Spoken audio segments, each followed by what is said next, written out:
sa Oriental, and this was the first time na narinig ko sa inyo mayroong maling grid coordinates. This was long before the Sumbong sa Pangulo website was launched.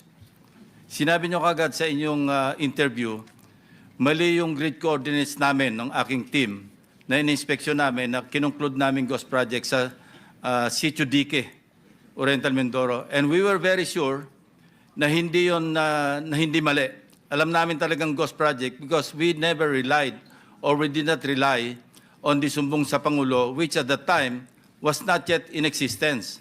Hindi pa ito na-launch.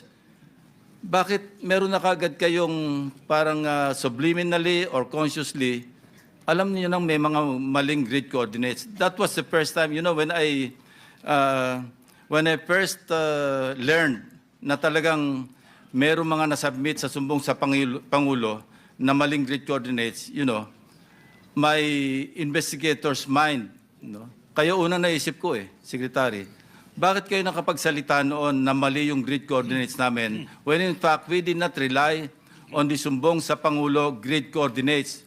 We relied on the DPWH grid coordinates and people on the ground. Kaya we were 100% sure na yung sinabi ko sa aking privilege speech na ghost project sa Sitio Dique was really a ghost project. Alam nyo, Mr. Secretary, i-disclose ko lang, noon ako unang napikon sa inyo. Because you were undermining the work done by my staff.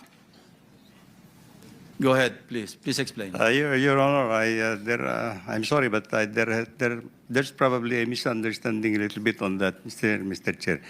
I only knew about the differences between the yung grid coordinates when we submitted actually the list of projects sa Office of the President.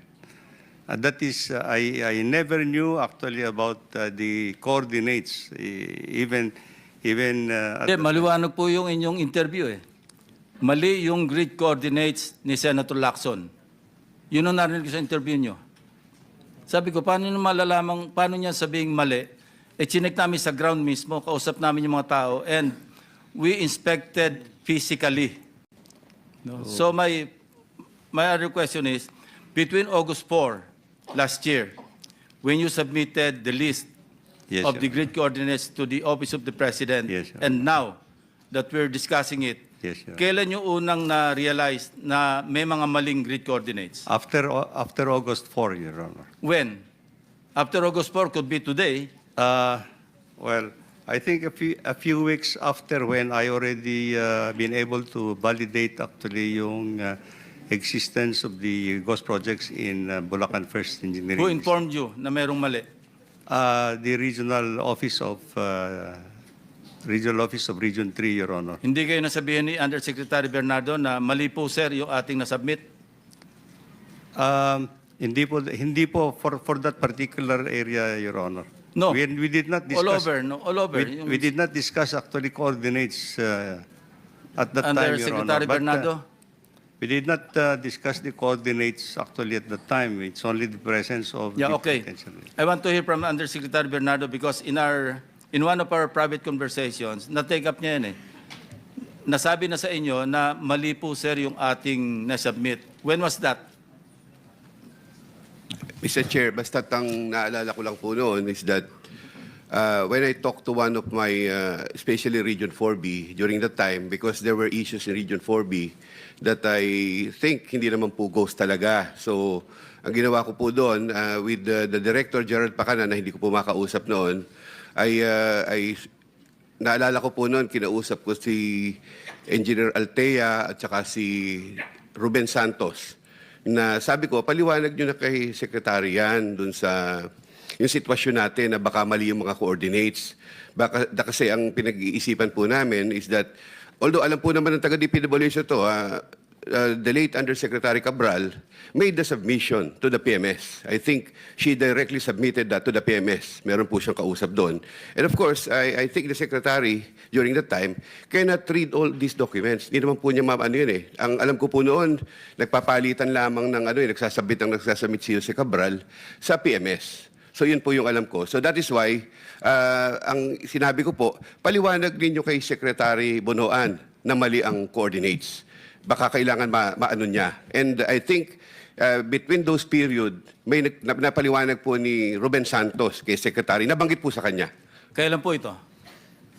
I think after the submission na po nung sambong sa Pangulo, Mr. Chair. After August 4. After August 4 po. So, how many days after August 4 yan? Siguro po ilang araw lang kasi parang Ilang hindi pa araw? po ako retired noon eh. So, were there efforts to inform the President to correct, or were there efforts within the department to correct, to rectify? Kasi ang tagal ginagamit ng sumbong sa Pangulo yung mga grid coordinates eh. And kami mismo, I kept praising the sumbong sa Pangulo as very helpful to us. Kailan nyo kinol yung attention na Malacanang, Ops, i-recall muna namin kasi mali yung aming nasubmit.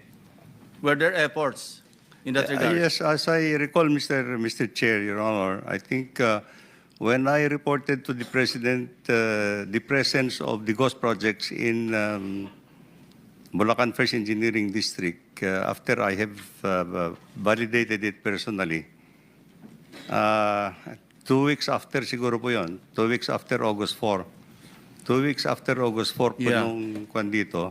And I told the President that as I learned from our staff noon na po, nung pinag-uusapan na natin yan, that they were telling me that there seems to be some differences between the MIPS coordinates and the ASISTEC coordinates.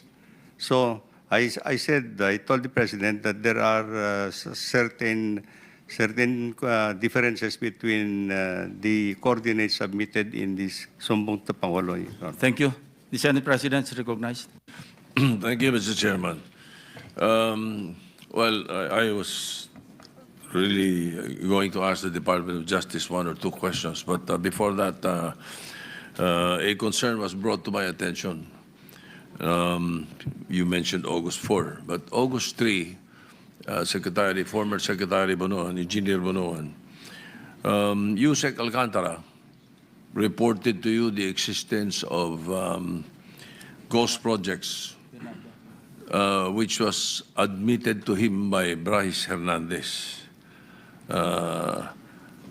You reported this to the President, who eventually, I understand, went to the site. So, did you validate this? How did you validate the report of Yusek Alcantara? I went to the site. DE? No, I'm sorry. District Engineer Alcantara. Your Honor, I went to the site myself, together with people from the regional office, and they pointed it out to me, the location where they claim it's already a project that was completed, and I took some time actually to validate it, asking people around, I mean the people in that area, if they indeed this project were actually new projects, and they confirmed to me that these were old structures already, Mr. Chair. So that was when you reported it to the President? Yes, Mr. Chair. And he went to the site? Yes, Mr. Chair. Have cases been filed for these three ghost projects? Well, Your Honor, after I resigned from the office in September 1, I would not put the So you're status. not aware? You're not aware. Where is this project, Engineer? In Bulacan First Engineering District, Your Honor, I think one in Malolos and one in Pandi or something. There was and also, I don't know if you're aware, but there was a case filed over the Nauhan Mindoro Ghost Project. You're aware of this? Yes, this is Yes. in Oriental Mindoro, Your Honor. Yes, yes, I think so. And according to the report, the list of the accused is not complete. Are you aware of that, or is the DOJ aware of that? There are certain members of the DBM that should have been included, but are not included in these cases filed. Can you enlighten us, Secretary Bida? Okay. In the case of the Nauhan project, Your Honors, this matter was investigated by the Office of the Ombudsman, and similarly, the preliminary investigation was also conducted. The same is not visible to the Department of Justice, Your Honor. It should be the ombudsman that we should pose this question. Is that what you're saying? Yeah, the information may be available to the Office of the Ombudsman, Your Honor. All right. Now for the DOJ, I'm not going to take much of the time, Mr. Chairman. What do we do with the with the personalities that are under our custody?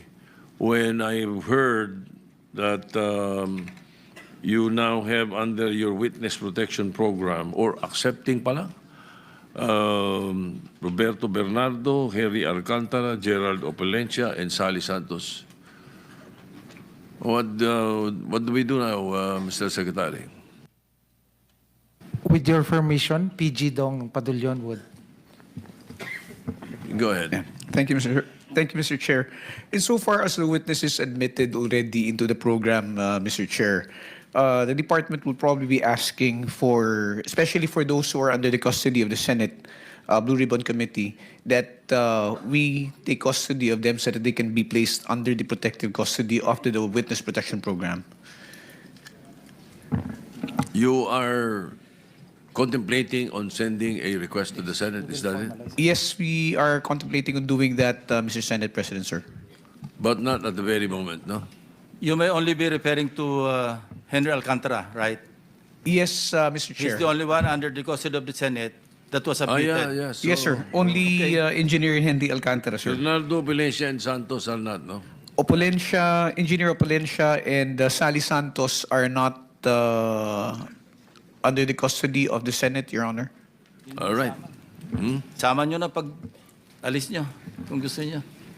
See, If we will be granted by the the... chairman is already agreeing, you know. I don't think anyone else would. Yeah, if Would object the chair of the Senate Blue Ribbon Committee so desires, sir, then we will take the necessary or appropriate action to take him into our custody. Sige, baka mabawasan na namin yung laman doon sa baba dahil Kain. baka may mga ipapasok kaming bago eh. Meron nga, Yung, Mr. President. especially those who do not respond to the subpoena that the Senate has brought out. So, all right.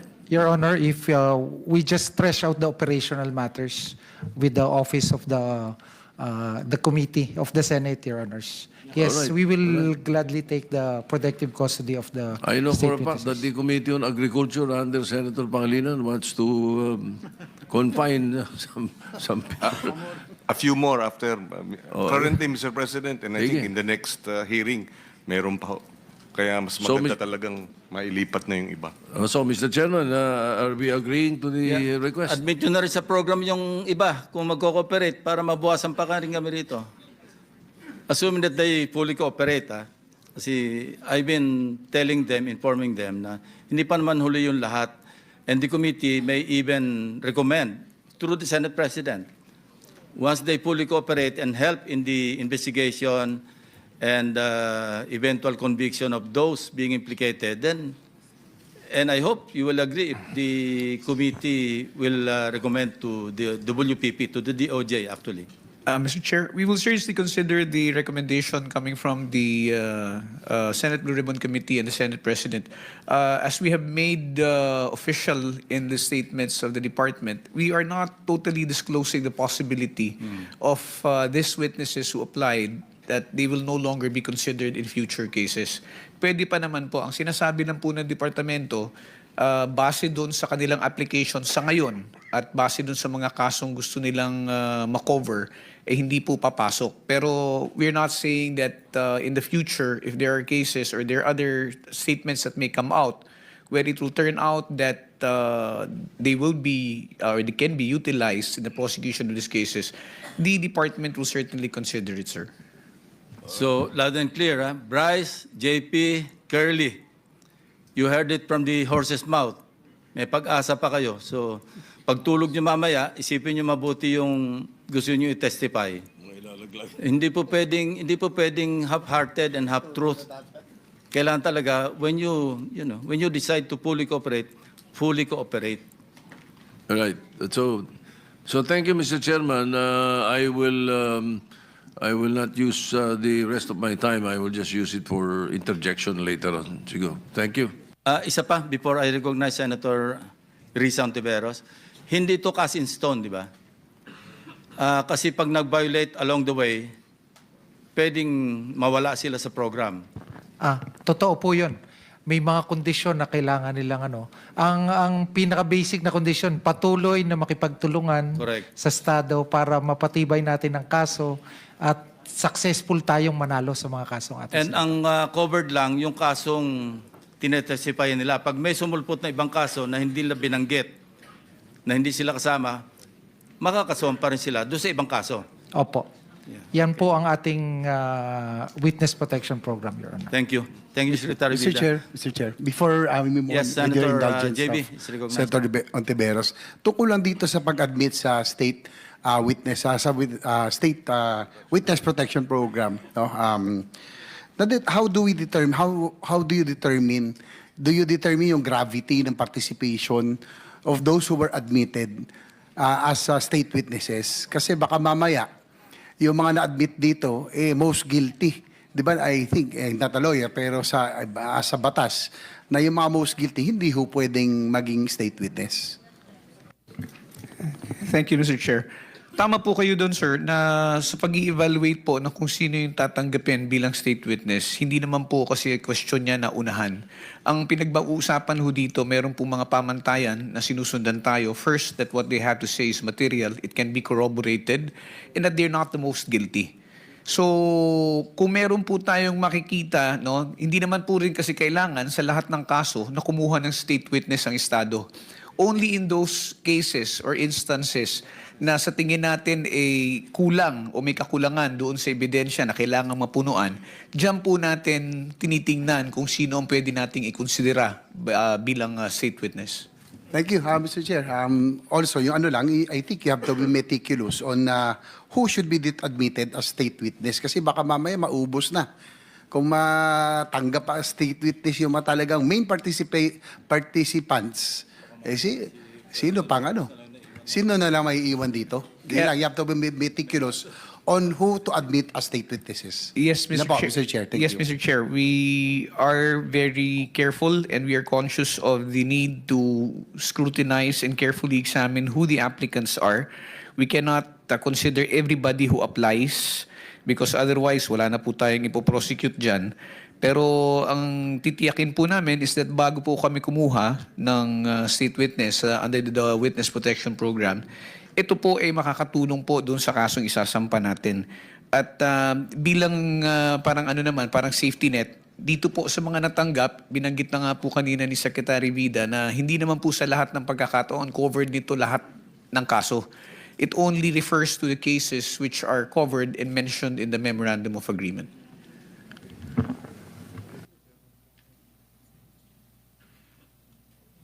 Thank you. Before I recognize Senator Risa Ontiveros, segue lang tayo ng konti. Anyway, pwede naman balikan tong issue, including the Cabral files later. But para lang ma-dispose na natin yung dalawang bagong witnesses, nakapag-administer na ba ito? Hindi pa.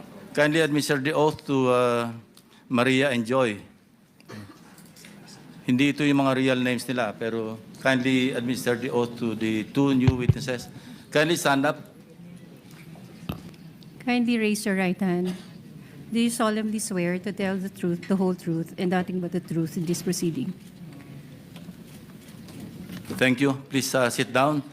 And ipaliwanag nyo lang kung bakit kayo naanditong dalawa. Kayo na yung magkwento. Sige.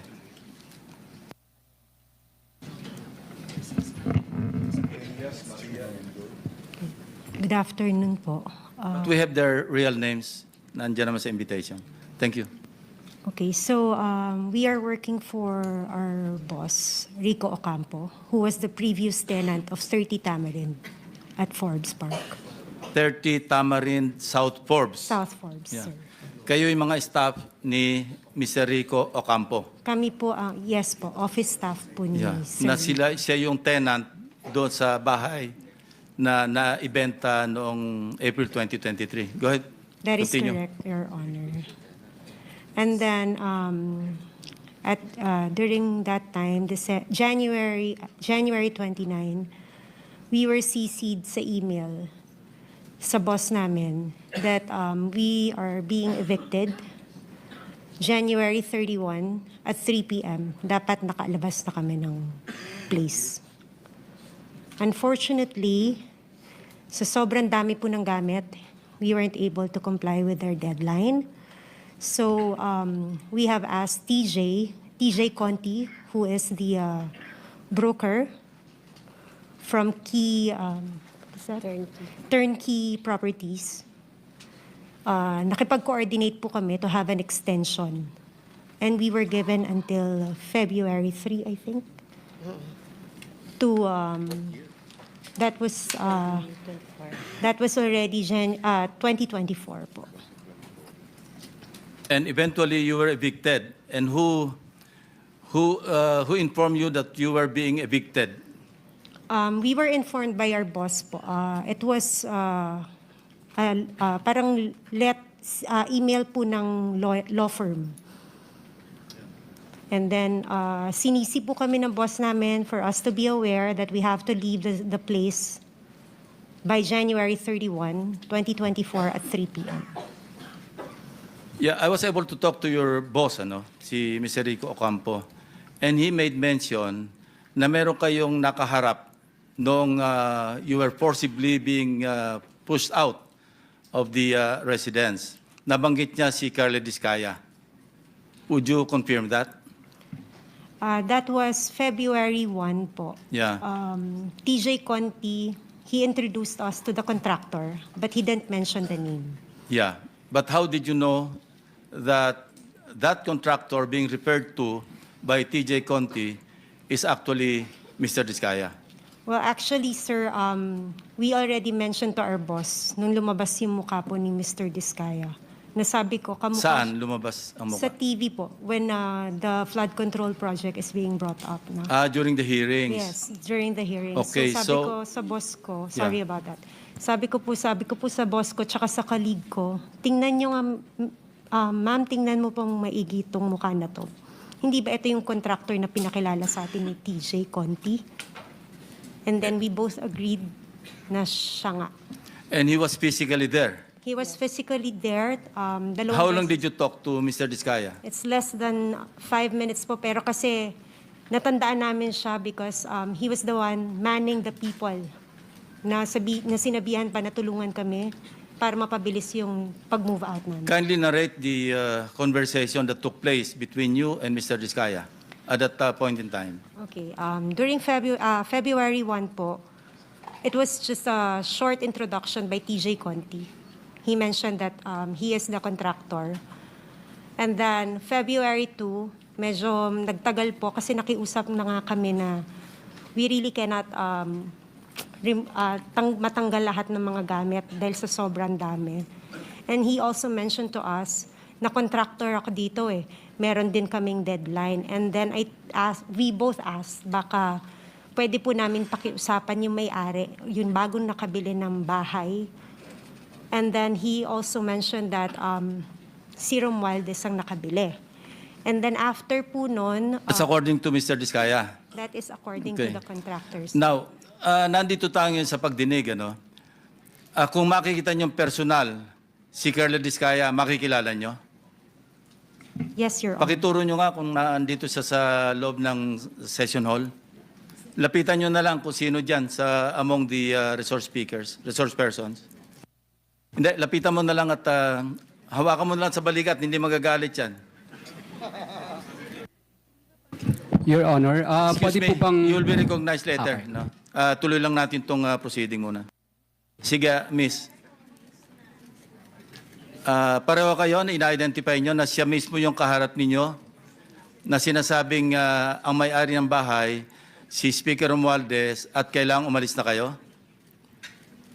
Kindly answer, use the microphone. Tama po, Your Tama po, sir. So maski ngayon, sa susunod na panahon, sa ibang pagkakataon, ganyan pa rin ang inyong magiging statement. Correct, Your Honor. O ngayon, Curly, it's your turn. Your Honor, okay lang po ba tanggalin nila yung face mask nila? Kasi sa totoo lang po, talagang hindi ko sila naaalala kahit sa panaginip ko na naginip ako ng It's not for you to bangungot. identify them, it's for them to identify you. No? Your Honor, wala po kasi akong maalalang transaction at saka that's your nakapas. option to deny.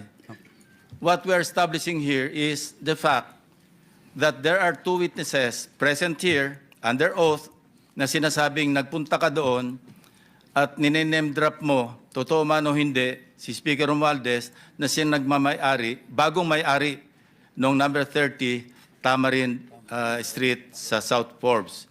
Yun lang naman eh. It's not for you to be able to, hindi naman ikaw ang witness against them eh. I don't know if I'm correct.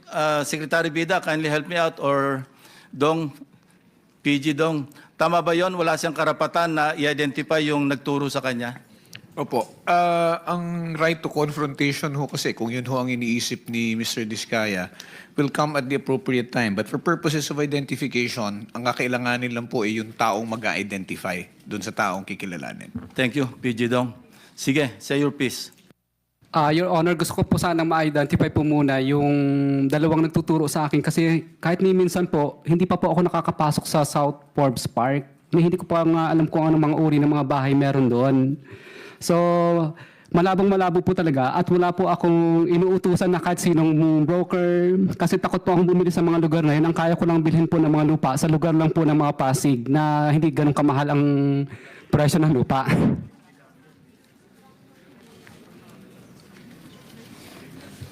Hindi ko naman sasabing bumili ka eh. Hindi naman yan sinasabi, ikaw ang bumili. Anyway, that's it, ano? Ang sabi, Mr. Chairman, contractor daw. Ikaw daw ang contractor. Yun ang sabi. Hindi sinabing ikaw ang bibili. Your Honor, hindi po talaga, hindi pa po kami nakakapasok sa South Forbes Park. Settled na yan. Isang beses. Opo. They pointed to you, they identified you, and you are denying. Period. Mr. Chair, follow-up Yes, question. Senator Risa. Salamat, Mr. Chair. Miss, yung mas malayo sa akin, may nabanggit kayong law firm na kasama nung pagpapaalis sa inyo at pagpasok ng bagong may-ari. Aling law firm po iyon, for the record? Let me just check po my email, Your Honor. Tapos pakisabi na lang sa aming committee through the chair para lang mabuo namin yung sinasabi For that niyong matter, kwento. kung Yes, alam Mr. nyo Chair. rin, ang sinasabing si Speaker, pero si Speaker ba ang nasa deed of absolute sale? Kung hindi, sino?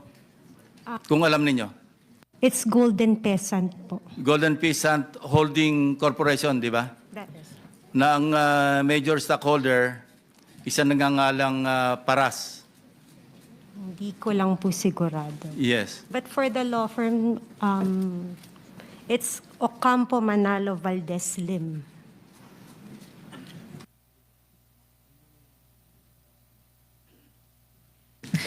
Salamat po, Mr. Chair.